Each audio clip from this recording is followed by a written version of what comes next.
దక్షిణాది రాష్ట్రాలతో సహా దేశంలో ఎక్కడా లేని రీతిలో కేవలం ఆంధ్రప్రదేశ్లోని డీజిల్ పెట్రోల్ సంక్షోభం నెలకొనడం ప్రభుత్వ అసమర్థతకు నిదర్శనమని వైఎస్ఆర్ కాంగ్రెస్ పార్టీ తెనాలి నియోజకవర్గ సమన్వయకర్త మాజీ ఎమ్మెల్యే అన్నబత్తిని శివకుమార్ ప్రశ్నించారు.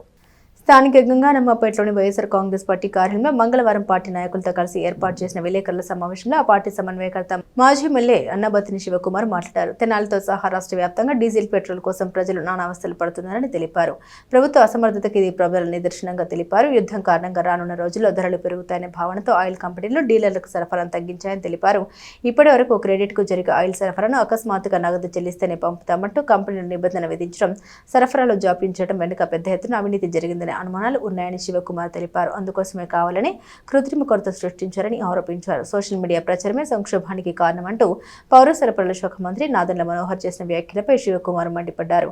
కంపెనీలతో లాలుచీ పడినందునే ఈ సమస్య నెలకొందని ఆరోపణ ఉన్నాయన్నారు. అదేవిధంగా మొక్కజొన్న పంట కొనుగోలు చేయకుండా ప్రభుత్వం రైతుల్ని నానా కష్టాలు పెడుతుందని అన్నారు. ఒక్కో రైతు ఎకరాకు 30,000 నష్టపోతున్నా పట్టించుకోవడం లేదంటూ పెరిగేడ పాలన అంటే ఇదేనా అంటూ శివకుమార్ ప్రశ్నించారు. సాక్షాత్తు పౌర సరఫరాల శాఖ మంత్రి మనోహర్ ప్రాతినిధ్యం వహిస్తున్న తెనాల్లో డ్రగ్స్ కు న్యూడ్ కాల్స్ వీడియోకు కేంద్రంగా తయారైందని ఆరోపించారు. అంతేకాకుండా పట్టణంలో ఐపీఎల్ బెట్టింగ్లు విచ్చలవిడిగా సాగుతున్నాయని, యువత వేలు లక్షలు పోగొట్టుకుంటున్నారని కూడా ఆరోపించారు. న్యూడ్ వీడియో కాల్స్ లో నిర్వాహకులైన వృద్ధులను నిందితులుగా చూపి కేసును క్లోజ్ చేశారని తెలిపారు. మంత్రి మనోహర్ పర్యవేక్షణ లోపంతో అధికారుల ఇష్టరాజ్యమైందని, పూర్తిగా అవినీతిమయంగా మారిందన్నారు. ఆరోపణ చేసి రాజకీయ లబ్ధి పొందాలనేది తమ అభిమతం కాదని చెబుతూ ఇకనైనా ఈ అవంచనీయ ధోరణి అరికట్టాలని విజ్ఞప్తి చేశారు. ఈ సమావేశంలో పార్టీ నాయకులు పాల్గొన్నారు. ప్రతి గ్రామంలో ప్రతి పెట్రోల్ బంకు దగ్గర ప్రజలు బెంబేలెత్తిపోయి తొందరలో ఈ దేశంలో కొన్ని రాష్ట్రాల్లో జరుగుతున్న ఎలక్షన్ తర్వాత పెట్రోల్ రేటు భారీ ఎత్తున పెరగబోతుందన్న ఆందోళనతో మీరు డీలర్లతో కొమ్మక్కటం మూలన, పెట్రోల్ సరఫరా లేపటం మూలన, డీజిల్ సరఫరా సరిగ్గా లేపటం వలన పెట్రోలు డీజిల్ మీద అన్ని రంగాలు ఆధారపడి ఉంటాయి. కాబట్టి ఓ పక్క వ్యవసాయం, ఇంకో పక్క ట్రాన్స్పోర్టు, ఎవరికాళ్ళు బెంబేలెత్తిపోయి ఆఖరికి సాధారణ ప్రజలకు కూడా పెట్రోలు డీజిల్ కొరత వస్తుందని బెంబేలు ఎత్తిపోయి పెట్రోల్ బంకుల దగ్గర గంటల క్యూల్లో నుంచొని రేషన్ బండికైతే 1 లీటర్ని, కారుకైతే 10 లీటర్లని, లారీకైతే 50 లీటర్లని జరుగుతున్న సందర్భం గత వారం రోజుల నుంచి మనం చూస్తూ ఉంటాం. ఇది ఎవరి అసమర్థత అంటున్నా? ఈ రాష్ట్రంలో పౌర సరఫరాల శాఖ మంత్రిని అసమర్థత కాదా?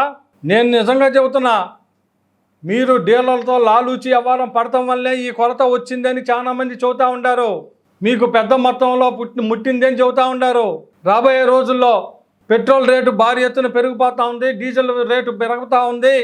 దానికి అనుగుణంగా ఇది ఒక పెద్ద స్కామ్ అని చెబుతూ ఉంటారు. లేకపోతే పక్క రాష్ట్రాలు ఎక్కడా లేని చోట కేవలం మాటలు తప్పక చేతల్లోలే ధాన్యాన్ని గత ప్రభుత్వం కన్నా మేము మెరుగ్గా కొనుగోలు కేంద్రాలు చేశాం, కొనుగోలు చేసిన 24 గంటల్లో డబ్బులు వేసామని చెబుతున్నా నువ్వు. ఈ రాష్ట్రంలో జొన్న మొక్కజొన్న రేటుకి లేపాటం ఏంటి? ఒక్క కొనుగోలు కేంద్రం కూడా ఇంతవరకు తెరవపాటం ఏంటి? మరి ఏ రకంగా రైతుకి మేలు చేసినట్టు అవుద్ది? ఆలోచించాలా. నేనేం ఆరోపించటంలా, వాస్తవాలే మాట్లాడుతున్నా. లేదు, ఈ రాష్ట్రంలో ఎక్కడైనా జొన్న మొక్కజొన్న కొనుగోలు కేంద్రాలు కనుక తెరిచుంటే చెప్పను.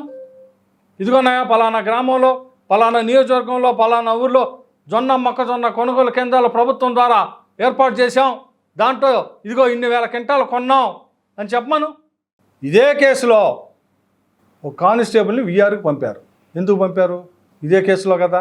అంటే ఇన్వాల్వ్మెంట్ ఉందనే కదా, పోలీసులు సహకారంతో జరుగుతుందనే కదా, దీంట్లో పోలీసులు డబ్బులు తీసుకొని ఇంకోటి చేసుకొని జరుగుతుందనే కదా. దీన్ని అరికట్టమంటున్నాం. అయ్యా, ఈ తెనాలి న్యూడ్ కాల్ సెంటర్లకు తయారవుతుంది, ఈ తెనాలి డ్రగ్ సెంటర్కి తయారవుతుంది. ఎప్పుడూ లేని సంస్కృతి గౌరవ శాసనసభ్యుడు మంత్రి మనోహర్ గారు నీ సమక్షంలో జరుగుతూ ఉండే. ఇప్పుడు మళ్ళీ కొత్తగా బెట్టింగ్ సెంటర్స్ తెనాలి కేంద్రం అయిపోయింది. నిర్దాక్షిణ్యంగా ఓపెన్గా చదువుతున్నా మనోహర్ గారు, మీకే చదువుతున్నా నేను. నీ హయాంలో ఈరోజు తెనాల్లో బెట్టింగ్స్ విపరీతంగా జరుగుతూ ఉండే. అధికారులు ఉదాసీనత లేదు, డబ్బులు తీసుకొని ఈ బెట్టింగుల్ని చేస్తూ ఉన్నారు. కంట్రోల్ చేయి, ఆపి. బెట్టింగ్ సెంటర్కి తెనాలి కేంద్రమైంది. కూటమి నాయకుల నాయకత్వంలోనే బెట్టింగులు జరుగుతున్నాయి. మీ శాఖలో, మీ పోర్ట్ఫోలియోలో మీరు మంత్రిగా ఉన్నా, మీరు ఎమ్మెల్యేగా ఉన్న తెనాలి నియోజకవర్గంలోనేమో క్రైమ్ రేటు పెరిగింది.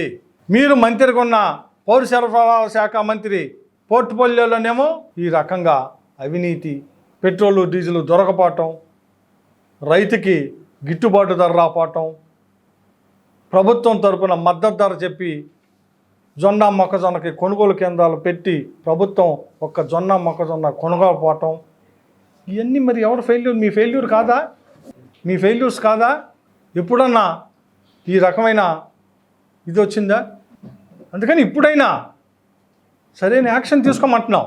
తెనాలి మొత్తం బెట్టింగ్ జరుగుతూ ఉంది, కోట్ల రూపాయల చేతులు మారుతూ ఉన్నాయి. చాలా కుటుంబాలు డైలీ వేజ్ చేసుకునే వాళ్ళు, కార్మికులు, బంగారు పని కొట్లాళ్ళు కానీ, చేతి పని చేసుకునే వాళ్ళు కానీ ఈ బెట్టింగ్ యాప్ల్లో బలైపోతూ ఉన్నారు. ఈ బెట్టింగ్ యాప్లు తెనాలి కేంద్రంగా లక్షల కోట్ల రూపాయలు జరుగుతూ ఉంది. దీంతో ఎక్కడ నియంత్రణలకి ఓరనేదో మొచ్చుకి ఒకరిని పట్టుకున్నా ఇద్దరిని పట్టుకున్నా అంటున్నారు. కానీ